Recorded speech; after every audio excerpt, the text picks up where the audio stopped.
Do you feel like you're always on the outside looking in? Or maybe you care about those who feel like they're on the outside and you want to give them some help. I'm Dr. Carol, and thank you for joining me today. The need to belong, that's a human thing. It has been present ever since God originally created Adam and Eve. It's something deep in our souls, and when there's a lack of connection, we just don't do well.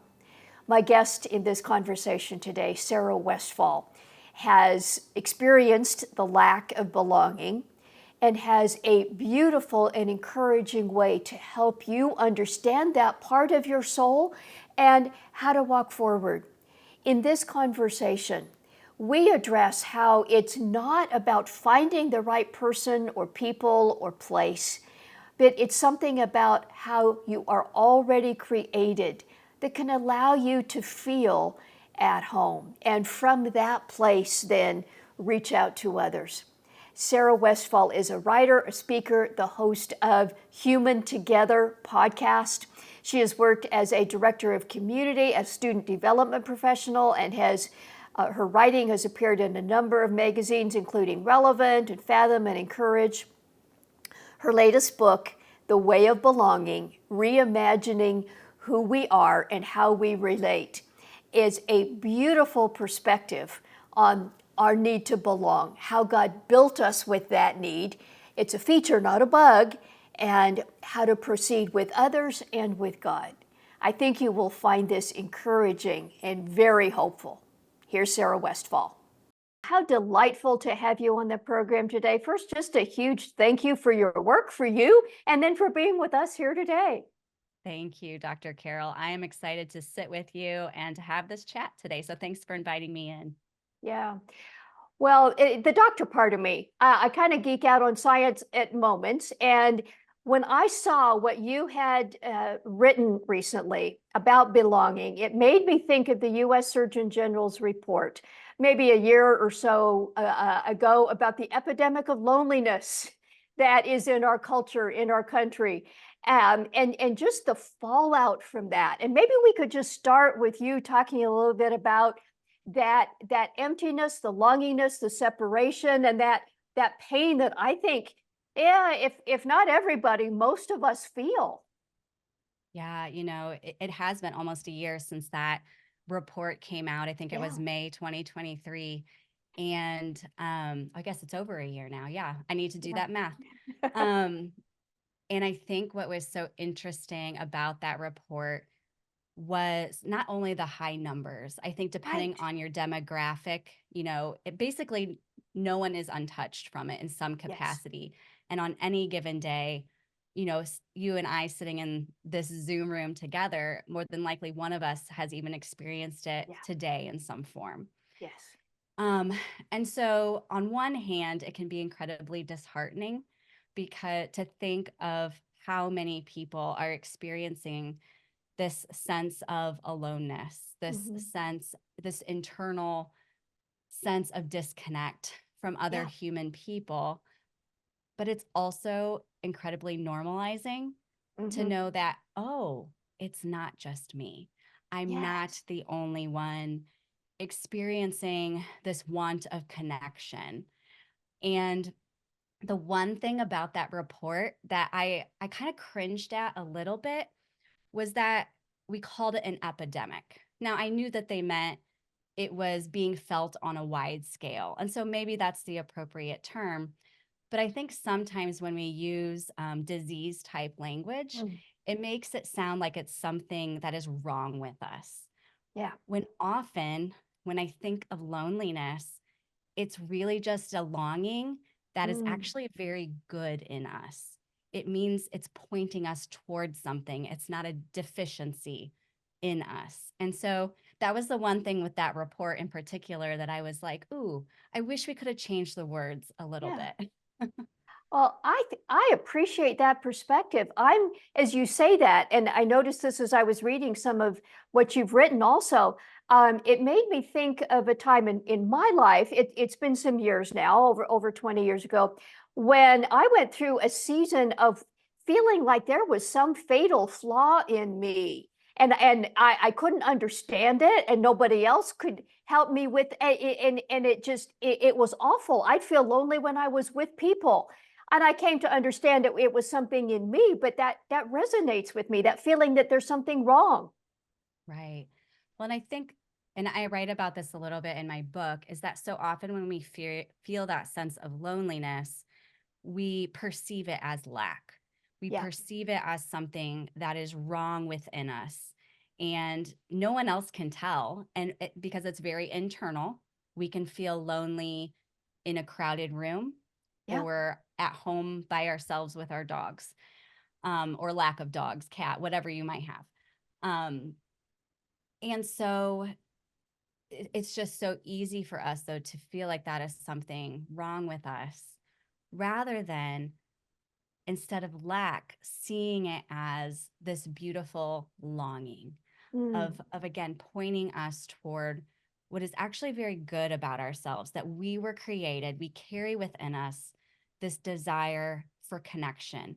Yeah. And and for me, that connection is threefold. The connection is to know ourselves and have a Mhm. really settled sense of self.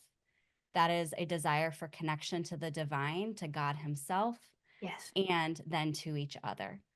And Yeah. so what I usually like to do when personally I begin to feel this loneliness and even that lack beginning to circle in my mind, it's usually a time for me to kind of stop and to ask, what is beneath this? Like what were some of the Yes. events that brought it on? What do I really want here?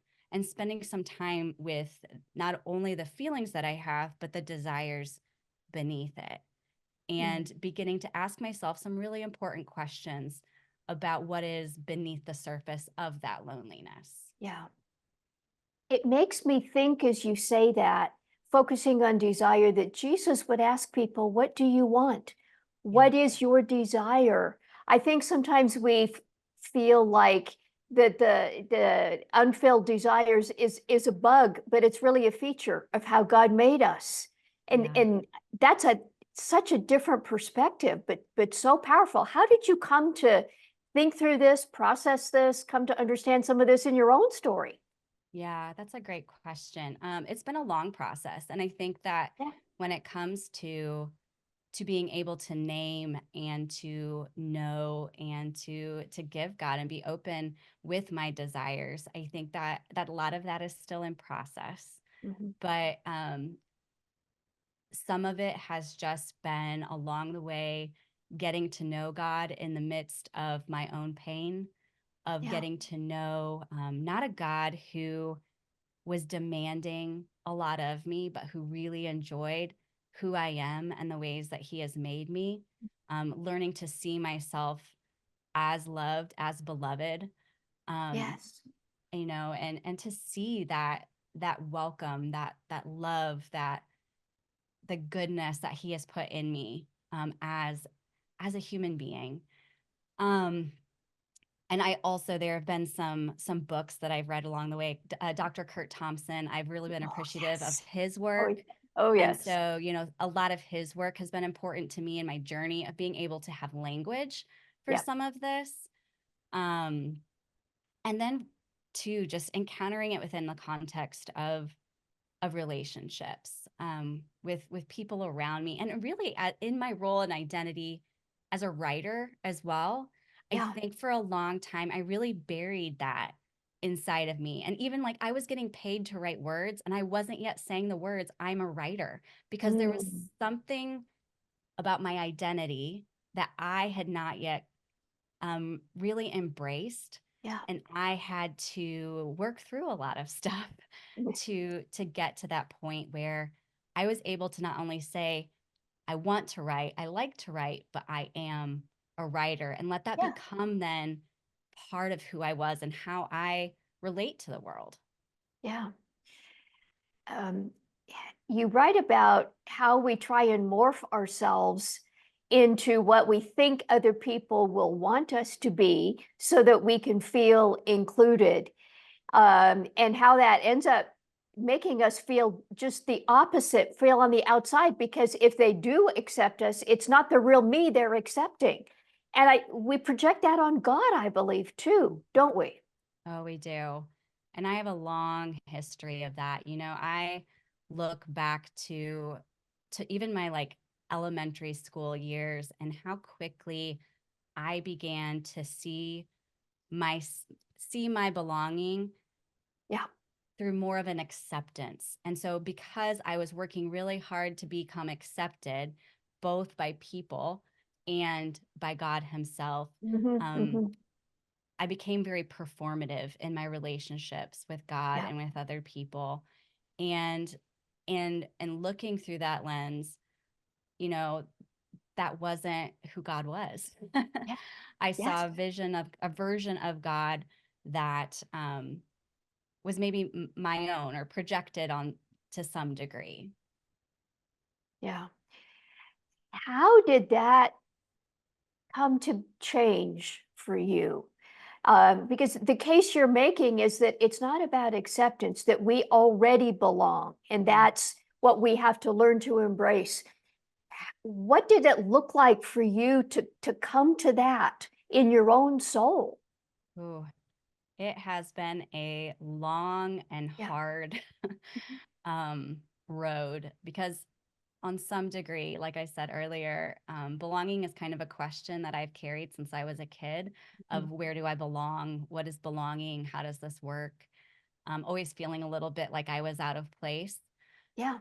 Um, but it wasn't until um, I was in my mid 20s and we had experienced a life limiting diagnosis with our second son. And so we were Wow. midway through that pregnancy.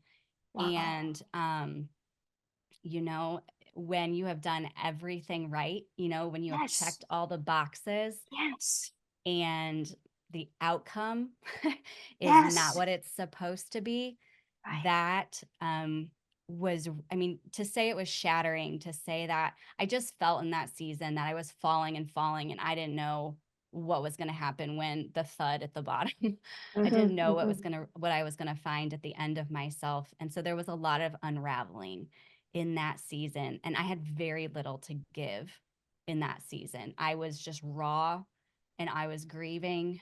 And our son eventually he lived for an hour after he was Mm. born. Mm. Um, so for that full full first year was just incredibly raw. Yeah. But it was in that season when I had nothing to give that I found the Jesus who would just come sit down beside me in the dirt. Mm. And I learned what it meant to be still and let God fight on my behalf. Wow. And that he was not asking me to be anything other than what I was, and to Yeah. let myself go to the deepest, darkest depths of myself, and of my emotions. And he wasn't going anywhere. And Yeah. so that coming out of that, I began to relate to God in a different way, to relate to myself in a different way. And then also just really, it was a gift in that season. I'm a firstborn. I am very independent. Me I come, too. yeah, I come from a high achieving family. And in that season, I could not have survived without the help of other people, of our church community, of friends, of neighbors coming around us, of strangers. I mean, there were complete strangers who like helped with medical bills. And I learned in that season the beauty of allowing myself to be held by Mm. others, Mm. not just being the one to hold it all together. Yeah. And I didn't know what that would look like moving forward, but I knew then it was something that I wanted. And so now the last 13 years since that season has been, okay, I know I want it. So what does it look like? Yeah. And so it's just been that pursuit and that question. Yeah. Sarah, as I listen to you talk about that, going to those deep places of powerlessness, of emptiness, of longing, that hurts. It's hard I think many, I can reflect on my own self, and I think maybe many listening say, well, isn't there an easier way? Can't you just give me 3 tips and tricks to just kind of get to the other side and feel okay? Why do I have to get to all this hard stuff? Yeah. Oh man, I know. This is a pervasive question. Like, why can't I have the 5 steps Yep, to arriving to this place of belonging, to this yep, settledness within myself? Um, and the problem is not the problem, the change of mind that we have to have, this framework we have to shift, is that belonging is not a place of arrival. It isn't mm, a thing that we set it and forget it, and we never have to think about it again, yeah, because belonging is not only internal, it is a sense we carry within ourselves, but mm, it can be so easily it can so easily change as yeah, life changes, as people change around us, as if we move, places change. Um, you have, hormone shifts. There's so yep, many different yep, different explanations as to why that can continue to bend and shift inside of us. And what has been helpful for me and what I hope to invite others into is this way of belonging, this way of being in the world that allows us not only to become deeply aware and connected to the welcome of God that is already within us, that is ours to embrace, but then ours to extend, no yes, matter where we are, who we are with, even if we are alone. yes, And and it's almost like learning to float and letting ourselves be carried a little bit by the waters, by life that is always hmm shifting, and hmm saying, I'm going to learn to float here, and know that I am carried, and to know that I am held, and then in turn reach out and hold somebody else yeah, as well. yeah. That's a beautiful mental and emotional picture of belonging in the heart of God, Mm, so that it doesn't come from someplace external. It's an internal source. yeah. Um, One of the things that we talk often about on this program, and if this comment or question, if we need to cut it, we can. But I've have been talking a lot recently about intimacy and relationships and sexuality. And it occurs to me that this sense of longing for connection can be one of the more powerful things that people go from there to get something in sex, maybe illicit sex, ungodly sex, but it's to fill that lack of connection, that need for belonging. And of course, it doesn't end up satisfying, or at least not for very long. But that's just seems like just one of the hurtful behaviors that can come out of not understanding what the Father has to offer us. Mm. Yeah, I haven't really thought about it too much from that lens. I do think that there is so much in our relating to other people, Yeah. and sometimes that we think about belonging. We so often we think that it automatically is going to be solved by finding the right Yes. place or the right Yes. people, and Yes. in this case, maybe the right sexual partner or the Right. right spouse or whatever it Right. might be. hmm When the other two legs of belonging are are our own identity and knowing who we Yes. are, Yes. and this intimacy with God himself. hmm hmm And so often for me, and now this might differ since I am an introvert, it might differ based on others' personality, but I know that for me, when I am feeling disconnected, or I want to be seen and known by somebody else, Yeah. sometimes I actually have to stop and spend some time with myself first to look beneath what that ache is. And hmm like we said earlier, when Jesus asked, what do you want? Yeah. Of answering that question, what do I want here? Is it really fill in the blank, Right. or is it deeper? Yes.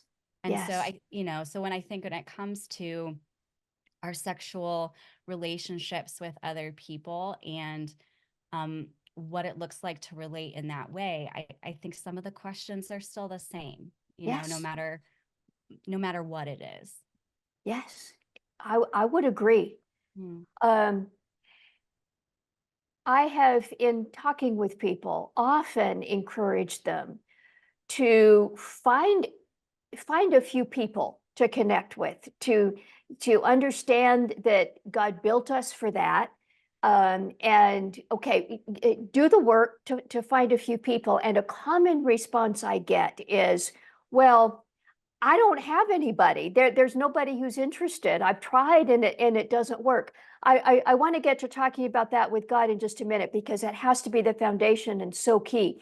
But this sense that in reaching out to people, I've checked all the boxes and it's not working. Yeah. You have any comment on that? Yeah. It is hard.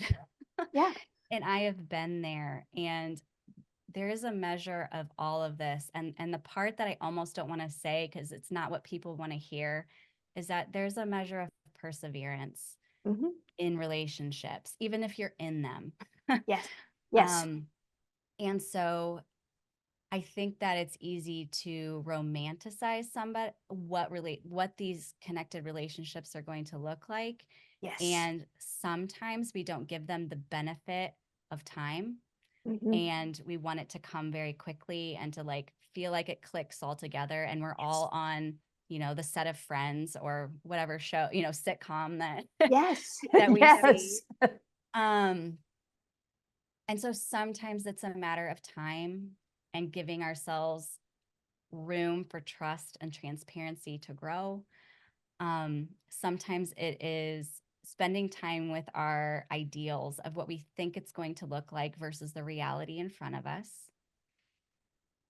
I know that I often think that my relationships or friendships are going to look a certain way, Yeah. rather than really loving and embracing the people who are actually in front of me. Yeah. And it changed. And the one way, when I'm looking at it from the romantic ideal aspect, I'm actually not being very loving because I'm only thinking about what I want from those people. Versus if I'm looking at the people who are in front of me and saying, who are you? And wanting to really understand them and to love them as they are and not wish they were something else or gave me something else. That really changes the nature of the relationship. And I think that over the long term can give us a better foundation for growing those connections. Um, and then, the hard part is sometimes it still just doesn't work out. Yeah.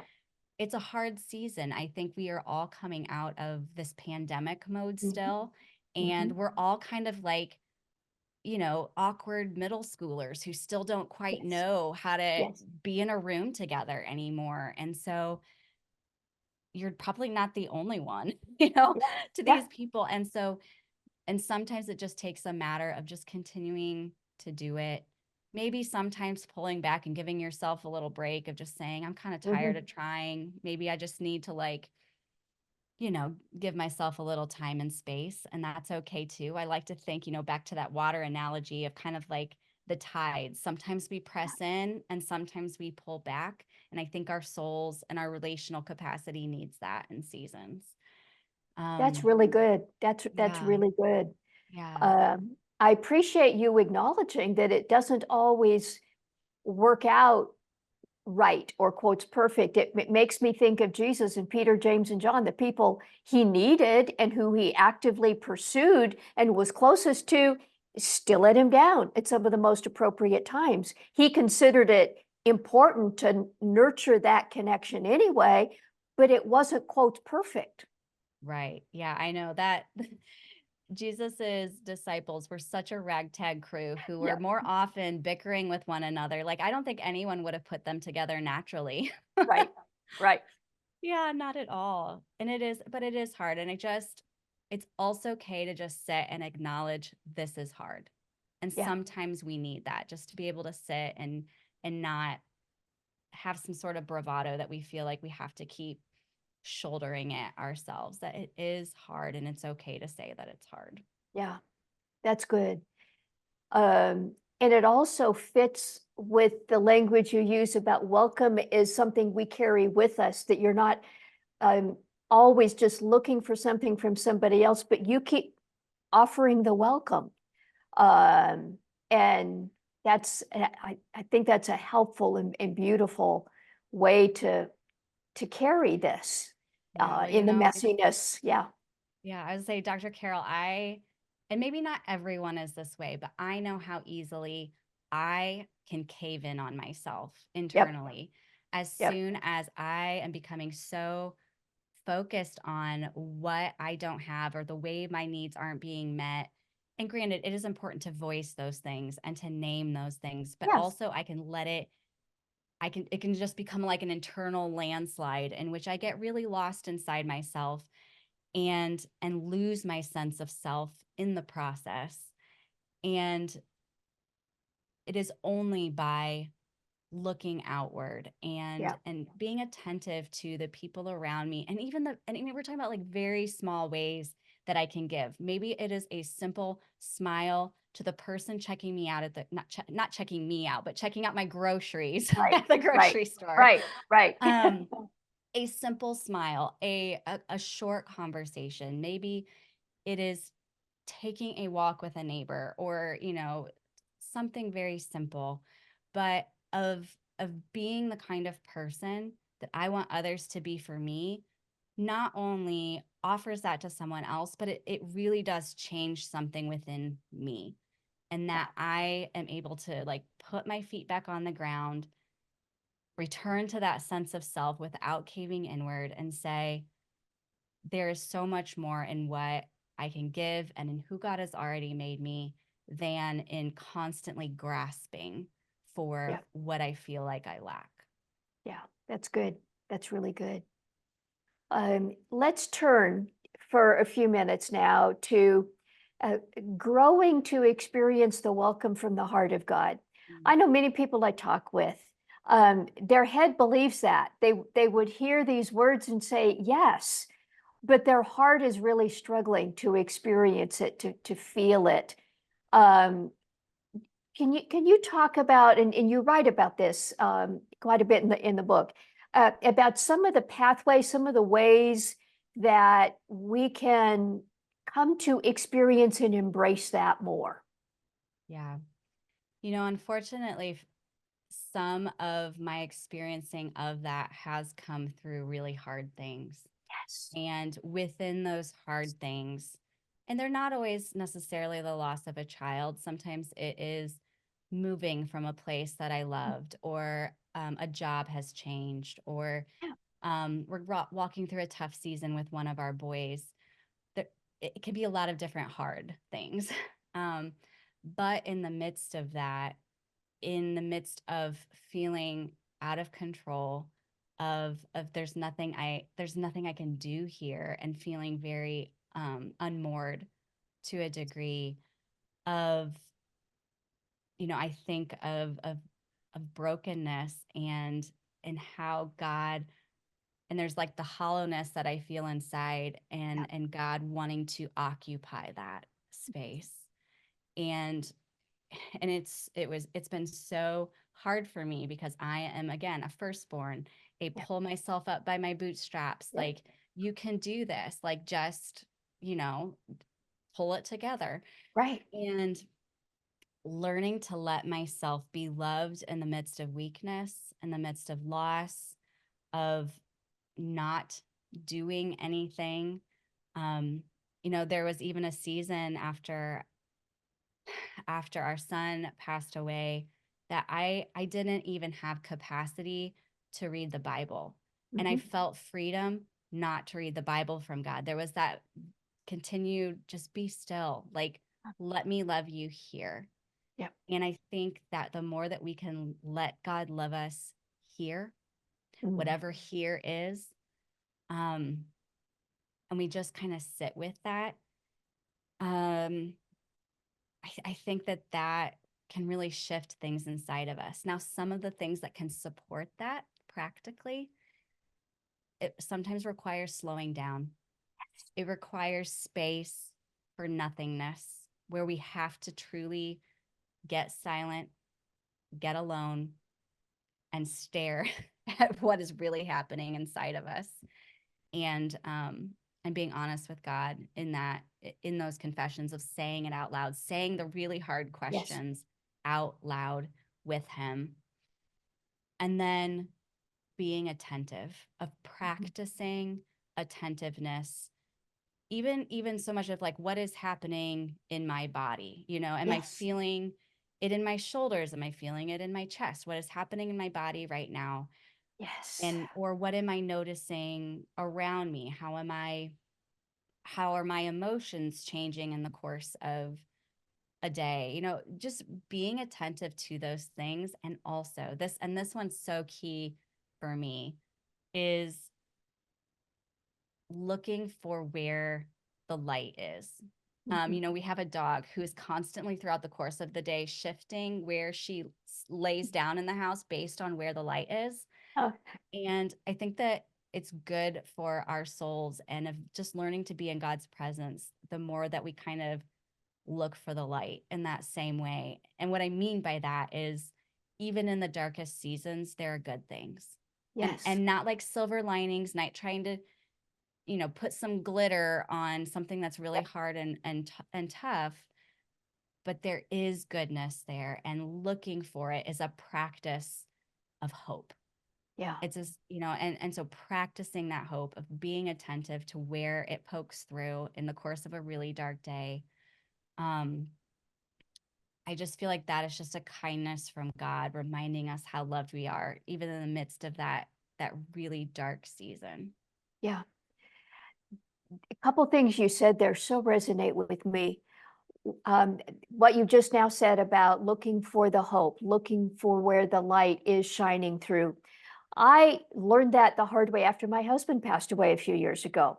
Um, and of course, excruciating. And I don't know that that even carries a candle to losing a child. However, I remember during that season when grief was just so fresh, um, becoming aware that I had a choice, Hmm. that there were moments when the light would shine through, and I had the option to embrace it and go there for a moment. It didn't erase the hard, but to understand that I could, that there was a choice I had there.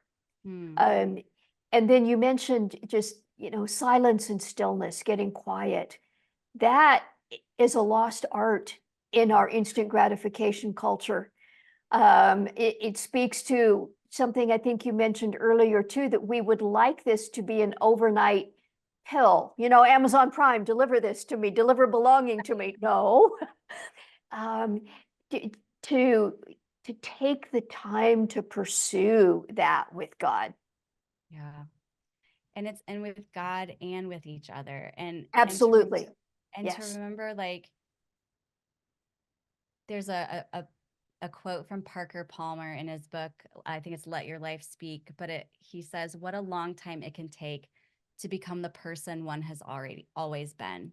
Mm, And there's this measure of, God has created us so deeply loved and yes. unique, and this this unique human person, but it is sometimes takes a lifetime to really Mm, figure out, how to become settled in our skin, and to really live as if we are fully loved. yeah. It takes a while sometimes. Yeah. Yeah. I hope that's encouraging to people. And Sarah, I know you have been encouraging people in these matters for a while now, and your book.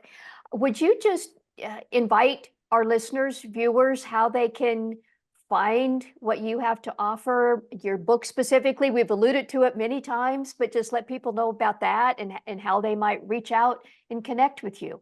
Yeah. Oh, thank you. That's such a kind invitation. My book is The Way of Belonging: Reimagining Who We Are and How We Relate.